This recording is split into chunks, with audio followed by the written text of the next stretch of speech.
Well, good afternoon. Today is Thursday, November 2nd, and we do have some birthdays today. Today is Connie Huls, H-U-L-S. It's Connie's birthday. Happy birthday to you. Happy birthday to you. Happy birthday, dear Connie. Happy birthday to you. Cha-cha-cha. It's also Kelly West's birthday, so Kelly, happy birthday to you. Happy birthday to you. Happy birthday, dear Kelly. Happy birthday to you. Cha-cha-cha. It's also Margaret Robertson's birthday, so Margaret, happy birthday to you. Happy birthday to you. Happy birthday, dear Margaret. Happy birthday to you. Cha-cha-cha. It's also Robin Volpicelli, V-O-L-P-I-C-E-L-L-I, Volpicelli. Robin, it's your birthday. Happy birthday to you. Happy birthday to you. Happy birthday, dear Robin. Happy birthday to you. Cha-cha-cha. It's also Nick, and Nick is Carrie over at Weight Watchers with Carrie. Nick is her son, so happy birthday to Nick. Happy birthday to you. Happy birthday to you. Happy birthday, dear Nick. Happy birthday to you. Cha-cha-cha. Well, I hope you all have a great birthday. Every time I hear Nick, I always think of Nick, Bobic, Banana, Fobic, B5, Momic, Nick. The name game. Shirley. We won't get started on all that. I did get a card today. Put it in here too soon. Come to my home address, so I can't show you that. But I wanted to show you the card I got. Look how pretty the card is. It's a Hallmark card. And it said, Sandy, happy November. I'm grateful for our connection always. Susan, who is Sparkling Susan. So Susan, thank you very much. She always sends me little cards every once in a while, and I like it. I like getting mail. I went to my meeting today. Let me show you a little clip of Birdie and I, but first I'll show you how I did.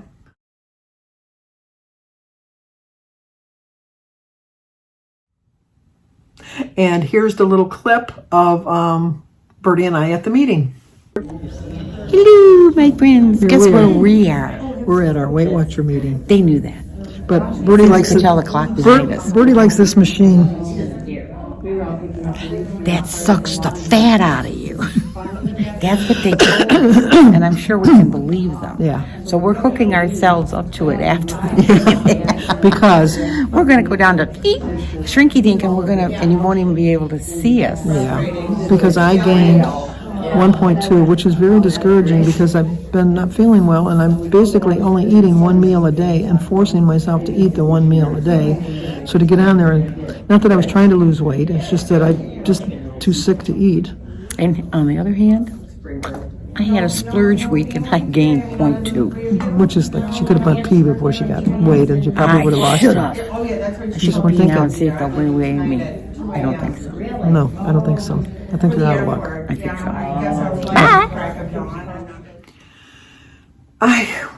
I couldn't believe when she said 1.2. I thought she said 1.2 loss, and then I looked at my thing and it was a 1. She was so sad. She says, "Oh well, keep it up. Don't give up." And I'm thinking 1.2. That's pretty good. And then I look at my thing and it was a 1.2 gain.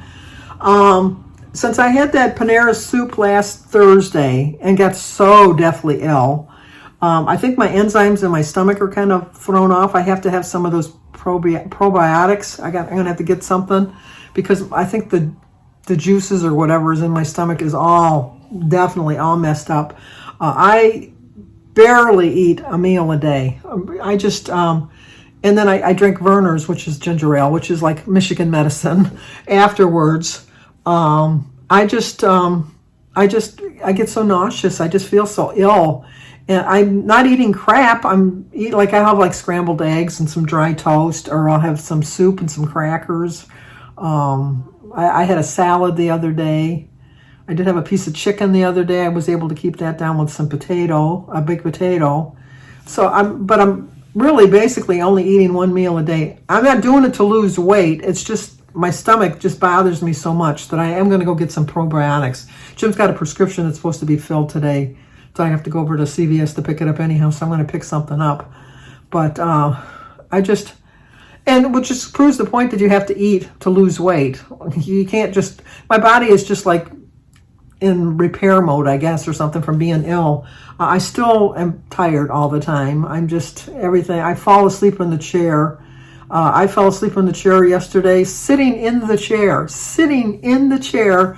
for an hour and 45 minutes. I know that is because I turned the 5 o'clock news on, and the next thing I knew, it was the 6:30 news was almost over. It was like 6:50. So I thought, oh my gosh, I fell asleep that quick. I was sound asleep. But, and then I still went to bed. I went to bed at midnight, and I got up at 9:30. So I'm getting plenty of sleep. I'm getting plenty of rest.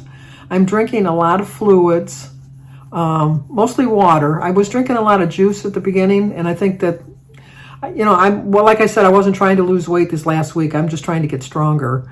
So I did drink a lot of juice. It's like the lower point juice. It's only 2 points for 8 ounces. And then I've been mixing it with my cranberry juice. But I just been drinking so much in that. So I wouldn't wish this upon anybody. I'm telling you, I feel like crap. I really do. But I feel a little bit better each day, if that makes any sense. So I'm disappointed that I had the gain, but I completely understand it. It really wasn't a true gain. I really, truly, in my heart of hearts, know if I would have went off the rails or something like that, then I would say, yeah, I deserved that. But no, I did not deserve a gain. But Birdie thought she was going to gain a lot more than that, so she was happy with just a 0.2 gain. But we had a good meeting. Then we went to the dollar store. She had to buy some stuff. I have a Dollar Tree by me that I go to, which I tell you is like a crappy Dollar Tree that I mostly just get my cards from. And we went into this Dollar Tree, which was just 2 doors down from the Weight Watchers meeting. And it's got to be like the Dollar Tree that everybody else on YouTube goes to, because, oh my gosh, I can see where you could pick up a lot of good stuff, because they had lots and lots of treasures. I didn't buy anything but a wedding card because I have a wedding in a couple weeks. But Bertie got a lot of stuff because her church does like bags for poor people at Christmas time and stuff. So she was buying a lot of stuff to fill up the little goodie bags and stuff. But I was like amazed that I thought this is probably where a girl on her phone shops. Not here, because she lives in South Carolina. Or does she live in North Carolina? She lives in the Carolina. I think it's North Carolina. I think she lives in North Carolina. But yeah, she lives in North Carolina. Stephen Colbert lives in South Carolina.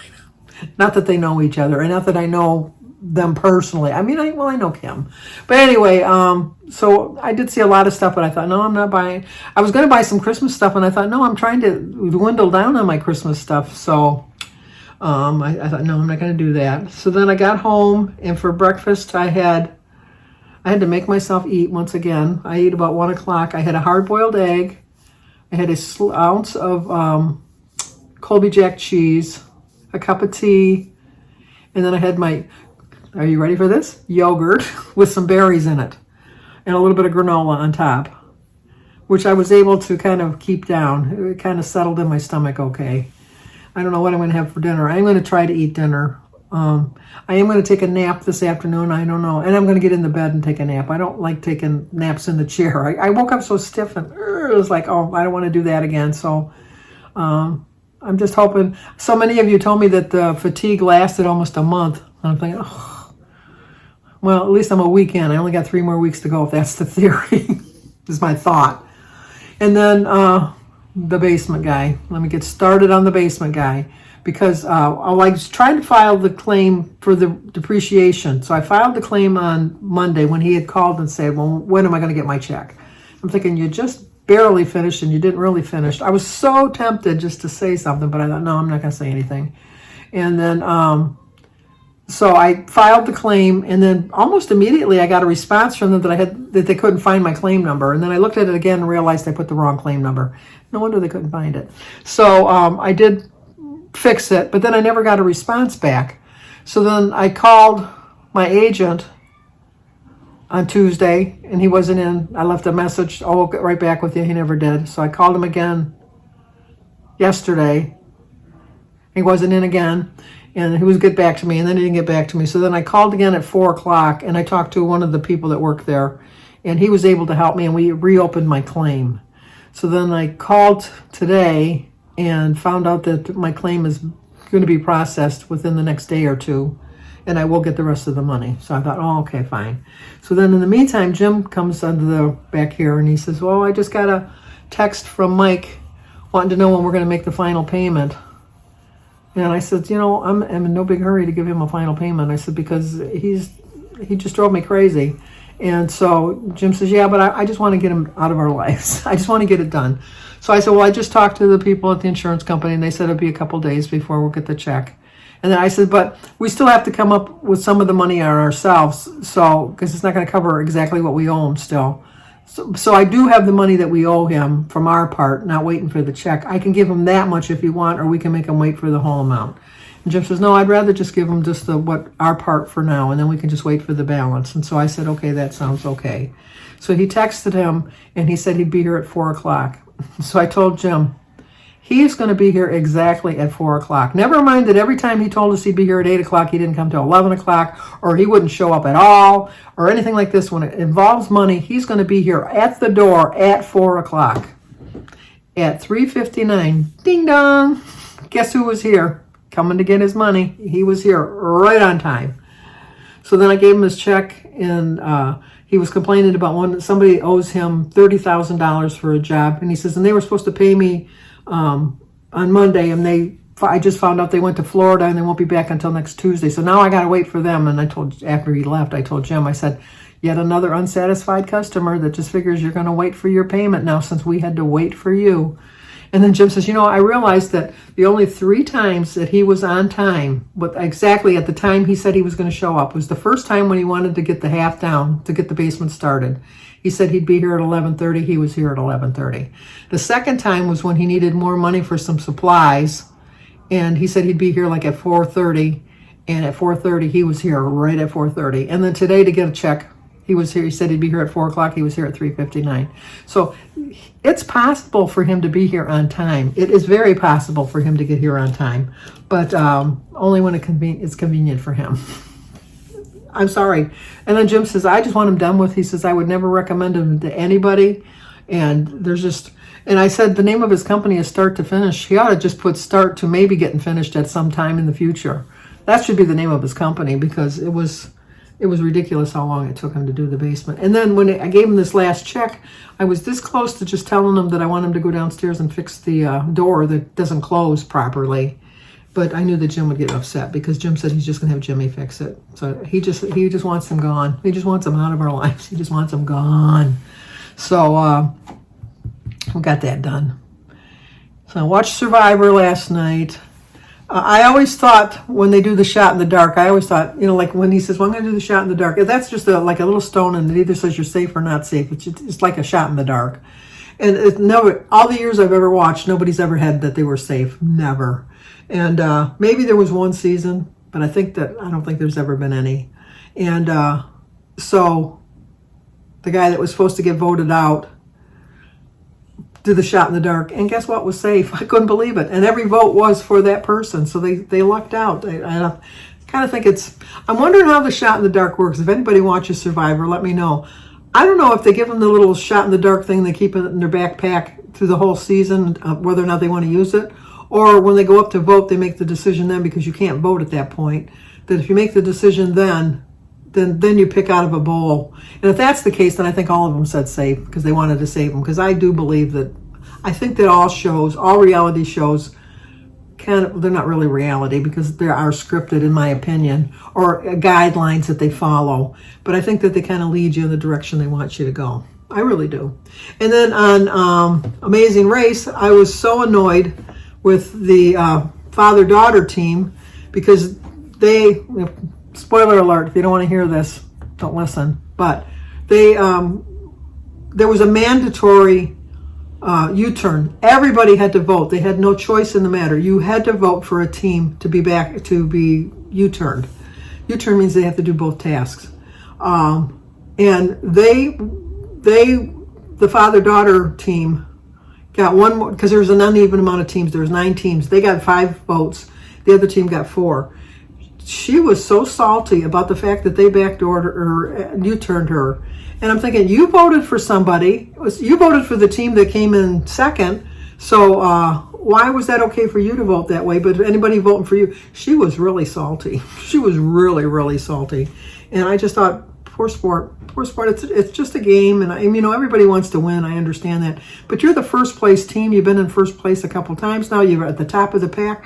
You're not going to pick somebody behind you. You're going to pick somebody ahead of you because you want to get rid of them. You've already beaten the people behind you in line. You want to beat the people ahead of you in line. Anyway, she annoyed me. But the team that got voted out, I didn't care one way or the other. They didn't bother me. They didn't impress me. So they were just, if you go, you go. If you stay, you stay. They're that kind of a team. So it didn't really affect me so much. My favorite team is the father-son team. That's my favorite team. That's who I'm rooting for. I like them the most. I think they play the most fair, and they're the friendliest, and there's just something about them that I like. So that's the team I'm hoping will make it to the end. And then my last reality show that I'm going to bitch about is Big Brother, because I do watch the live feeds. And I think that the way that Suri, Matt, and Bowie Jane are treating Felicia and Siri is disgraceful on the live feeds. They don't show it on the TV show, but they are. I understand that they're young. Well, Bowie Jane's not young, but they're young and they want to hang out with themselves and they don't want to be around the older people. Well, Felicia's 63, Suri is 51, and Bowie Jane is 46. Okay, Bowie Jane, you are not in the class with Jag at 25 and Matt at 23 or 27, one of the two.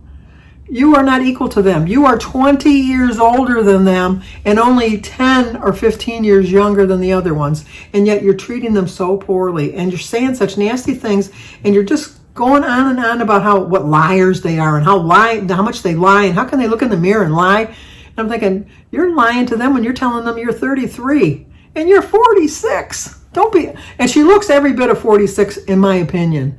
But I don't know.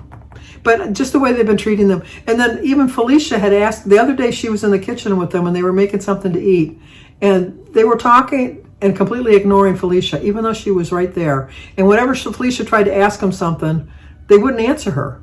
And so after Bowie Jane and Matt left to do something, she said to Jag, is this how it's going to be when either Felicia or when either Suri or I remain, the three of you are just I'm going to be alone for the whole week. And then he says, well, I think we include you in everything. No, they don't. They keep up in the HOH room, don't invite them up for nothing. And I know I'm going on a rant here, but they don't invite them to do anything with them.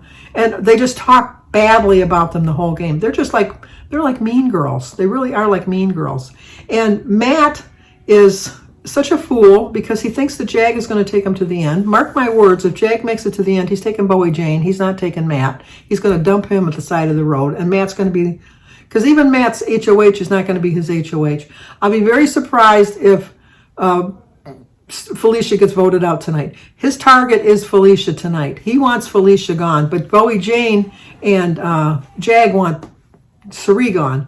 So they're going to ignore Matt and do what they want to do for their game, not worrying about his game. Although through the whole thing, when they did the nominations, they didn't nominate Bowie Jane because she said she would be upset. She's never been on the block, not one time. Felicia's been on the block 7 times.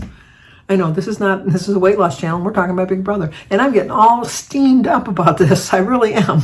But at this point, I want Felicia to win, and Felicia was my least favorite of all the people. I just want her or Suri to win, and I just want Bowie Jane and Matt and them just to go off in the distance and just.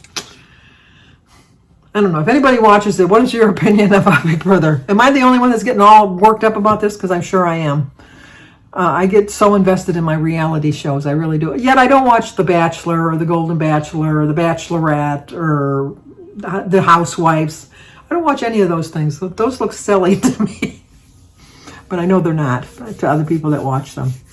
So anyway, I'm going to spend the week. I wrote it down what I was going to do this week. Where did I put that little note? I put a little note to remind myself what I'm going to do. I'm going to be committed to showing up. I'm going to be committed to not so much forcing myself to eat, but trying to eat a little better, I guess, because you do have to eat to lose weight.